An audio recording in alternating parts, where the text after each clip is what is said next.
বিকেলবেলা পুরীতে এসে চলে এসেছি।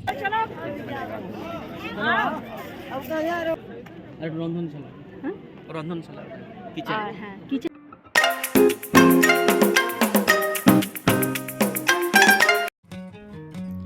নমস্কার সবাইকে, আমি পিকু। আমার নতুন একটা ব্লগে সবাইকে স্বাগত জানাই। আজ আমাদের পুরীতে আসার প্রথম দিন, সেই জন্য সময় নষ্ট না করে দুপুরবেলায় আমরা চলে গেলাম কোনারক সূর্য মন্দির দেখতে। পুরী থেকে কোনারক সূর্য মন্দিরের দূরত্ব প্রায় 35 কিলোমিটার, যেটা পুরী থেকে সড়ক পথে যেতে সময় লাগে প্রায় 1 ঘন্টা।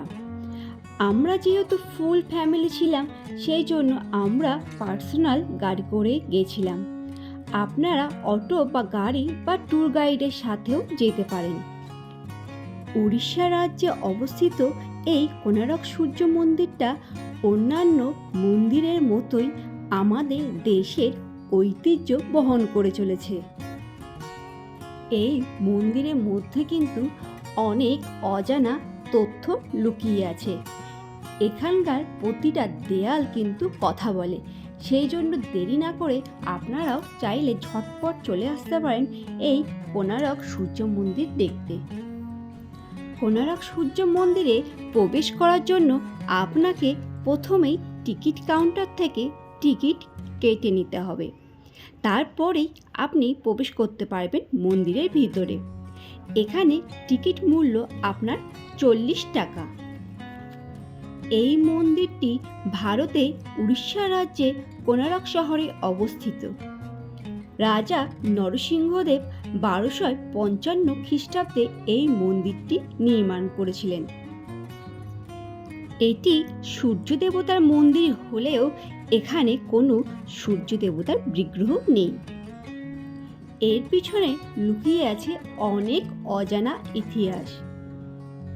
শোনা যায় এই কোনারক সূর্য মন্দির নির্মাণ কার্যে প্রথম নরসিংহদেব এমন এক ফরমান জারি করেন, যেখানে উল্লেখ ছিল মন্দির 12 বছরের মধ্যে নির্মাণ করতে হবে। সেখানে প্রত্যেক দিন 1200 শ্রমিক মিলেই এই মন্দির নির্মাণের কাজ সম্পূর্ণ করতে হবে। এমনকি 1200 শ্রমিকের মধ্যে কোনো দিন একজন শ্রমিক কম বা বেশি হলে সেই সমস্ত শ্রমিকদের প্রাণদণ্ড হতে হবে। এই কঠোর নিয়ম মেনে নিয়ে শ্রমিকেরা কাজ শুরু করেন। কথিত আছে মন্দির নির্মাণের সময় এক শ্রমিকের স্ত্রী গর্ভবতী হলে সেই শ্রমিক তার স্ত্রীর কাছে যেতে পারেননি।